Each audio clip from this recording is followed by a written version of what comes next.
सभी साधकों को और सबके अंदर बैठे परमात्मा को मेरा प्रणाम। मैं आराधना अरोड़ा अपने channel Aradhana Arora the unique Pranayama में आपका स्वागत करती हूँ। साथ ही आपसे मेरी रिक्वेस्ट है, मेरे सेशंस, मेरे थॉट आपको मोटिवेट करते हैं तो आप इन्हें अन्य साधकों के साथ भी जरूर शेयर करें, क्योंकि हो सकता है किसी को उसके प्रश्नों का उत्तर मिल जाए या कोई स्पिरिचुअलिटी के लिए अवेयर हो जाए। और आज का जो टॉपिक है वो श्राद्ध के ऊपर है, तो आप इन्हें अन्य साधकों के साथ शेयर करना और अपने बच्चों को भी इसे जरूर सुनाना। तो आइए शेयर करती हूँ। श्राद्ध जो श्रद्धा शब्द से बना है, हिंदू धर्म में पितरों के लिए पूरे डेडिकेशन से किए जाने वाले रिचुअल्स, जिससे हमारे पितरों को सम्मान दिया जा सके, इस सोच के साथ कि ये अनुष्ठान उनके पूर्वजों को शांति प्रदान करे। पूर्वज जिनसे हमारा सृजन हुआ, हमारी उत्पत्ति हुई, जिनसे हमारा अस्तित्व है, तो आज इसी विषय पर मैं आपके साथ सेशन शेयर करूं। अभी कुछ दिनों में कुछ वीडियोस मेरे सामने आई जिनमें ये कहा गया कि श्राद्ध हमारे लिए करने जरूरी नहीं। कुछ लॉजिक दिए गए जिसमें सबसे ज्यादा जो जोर दिया गया था वो इस बात पर कि किसके लिए श्राद्ध करना है जब हमारे पूर्वज ही अगला जन्म ले चुके हैं। तो जिस तरह मोस्टली देखा जाता है कि जो हमारी न्यू जनरेशन जो रीति रिवाजों से, संस्कारों से दूर होती जा रही, तो बहुत जरूरी है उनका भी इस वीडियो को देखना, ताकि हम अपने संस्कारों से बंधे रहें। तो यहाँ इस सेशन के थ्रू मैं इस कॉन्सेप्ट को, डाउट को आपके साथ क्लियर करूँ। जब हम श्राद्ध करते हैं, रिचुअल्स निभाते हैं, किसी को भोजन कराते हैं, दान करते हैं, तो क्या सच में ये पितरों तक पहुंचता है? या जो श्राद्ध हम कर रहे हैं तो क्या ये सचमुच हमारे पितरों तक पहुंचता है? हमारे पूर्वज तो जन्म ले चुके हैं, उनका तो जन्म हो गया, किसी और शरीर में उनकी आत्मा है, तो फिर ये कैसे संभव है? तो आप अच्छे से समझ लें कि मृत्यु के बाद जो ये एनर्जी है, हमारी एनर्जी, ये एक्टिव रहती है। इसको हम फील कर सकते हैं। जैसे आप अभी जीवित हैं और आप अपनों की एनर्जी को फील करते हैं, उनको याद करते हैं, गुड एनर्जी उनको भेजते हैं, और जब आप दिल से याद करते हैं तो ये एनर्जी उन तक पहुंचती भी है। तो मूल को आप समझें कि अब मैं आराधना यहाँ अपने मूल सोल का निकला हुआ एक पार्ट, और आफ्टर माय डेथ मेरी एनर्जी जो है वापस मूल सोल में जाकर मिल जाएगी, फिर से मेरा रीबर्थ होगा। लेकिन जो ये मेरी एनर्जी है वो एक्टिव रहेगी। लेकिन इसे कम और सुलझे हुए शब्दों में मैंने कोशिश की है कि मैं आप तक ये मैसेज पहुंचे कि सोल एक अंश होता है मूल सोल का, और ये मूल सोल आपको प्रोटेक्ट भी करती है। आप भी अपने मूल सोल से ही निकली हुई एनर्जी, और वापस मृत्यु के बाद अपने मूल सोल में ही जाकर आप एक हो जाओ, और एनर्जी जो है आपकी वो पूरी तरह से सेफ रहेगी। और फिर आपने जो भी कर्मा किए उसी कर्मा के अकॉर्डिंग आपका रीबर्थ होगा। और कई बार तो हमारे पूर्वज जिनसे हम बहुत ज्यादा कनेक्टेड होते हैं, वो स्पिरिट गाइड भी बन जाते हैं, हमें गाइड करते हैं, हमें प्रोटेक्ट करते हैं। जैसे आप कोई काम करने लगे तो वहीं पर आपके इनर कॉन्शियस से ये जवाब आया कि नहीं, ये मुझे अभी नहीं करना चाहिए। तो यानी इस तरह पॉजिटिव एनर्जी हमें गाइड करती है, हमें प्रोटेक्ट करती है।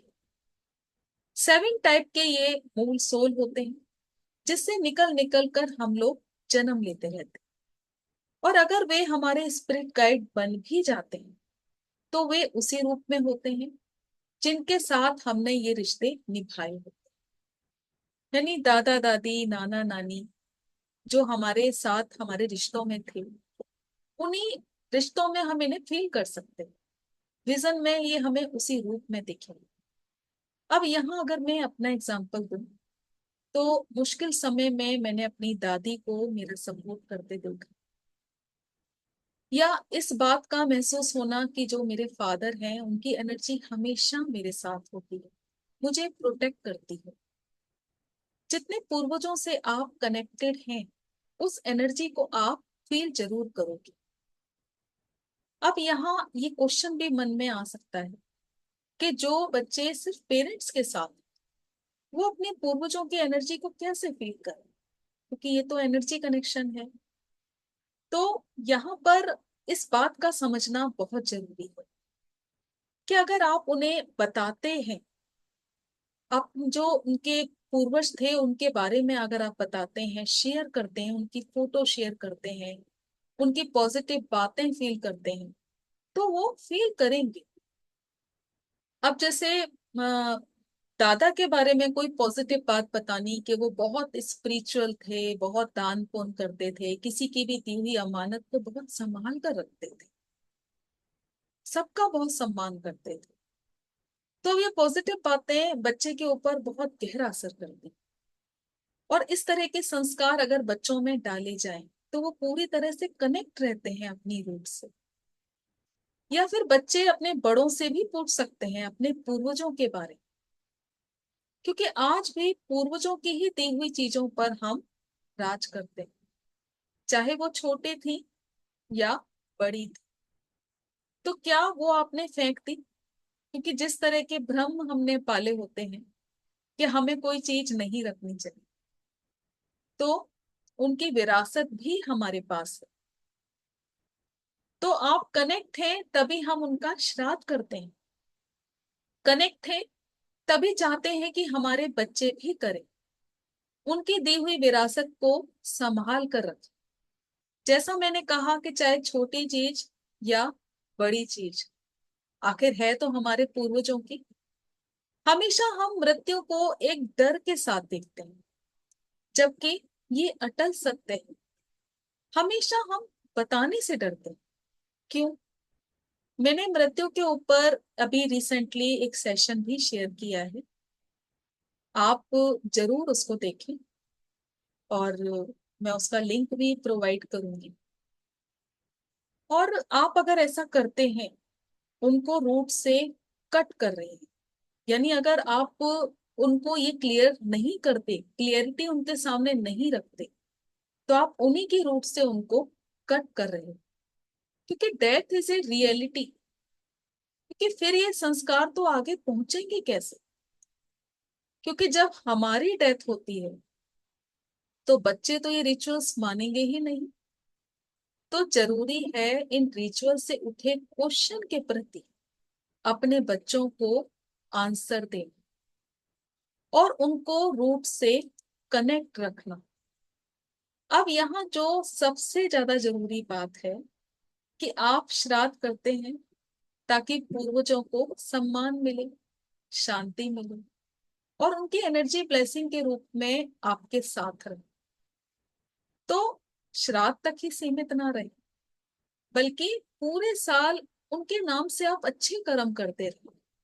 किसी भूखे को खाना खिला दिया, किसी जरूरतमंद की मदद कर दी। और सबसे जरूरी बात है कि जो बुजुर्ग अभी जीवित है, उनकी सेवा आप अच्छे से करें, ताकि जो मृत्यु के बाद आप श्राद्ध कर रहे हैं, रिचुअल्स निभा रहे हैं, पितरों को सम्मान मिले ताकि उससे, तो फिर जीते जी क्यों नहीं करना? जीते जी करना चाहिए। और एक बात और अच्छे से आप समझ लें कि चाहते हैं कि आपके पूर्वजों की आगे की यात्रा सुखद हो, तो जो वो चाहते थे, जो अंतिम समय जो बात उनके मन में थी, कोशिश करें कि वो पूरी करें। कि वो चाहते थे कि आप उनके पीछे प्यार से रहें, शांति से रहें, तो आप प्यार से रहें, शांति से रहें, अच्छे कर्म करें। और अगर वो चाहते थे कुछ दान देना, गरीबों की मदद करना, तो आप ऐसा कर सकते हैं ताकि उनको शांति मिले। तो इस तरह से ऊपर से धार्मिक बनने की बजाय अपने अंदर से धार्मिक बने, और उनकी आगे की यात्रा अगर सुखद भी है तो भी वो एनर्जी ब्लेसिंग के रूप में आपके साथ रहे। तो मुक्ति की जरूरत हमें जीते जी है, ताकि हम अपने ही नेगेटिव विचारों से मुक्त हो सके। तो मुझे पूरी उम्मीद है आप बहुत अच्छे से समझे होंगे। तो आज के लिए इतना ही। सभी का बहुत बहुत धन्यवाद।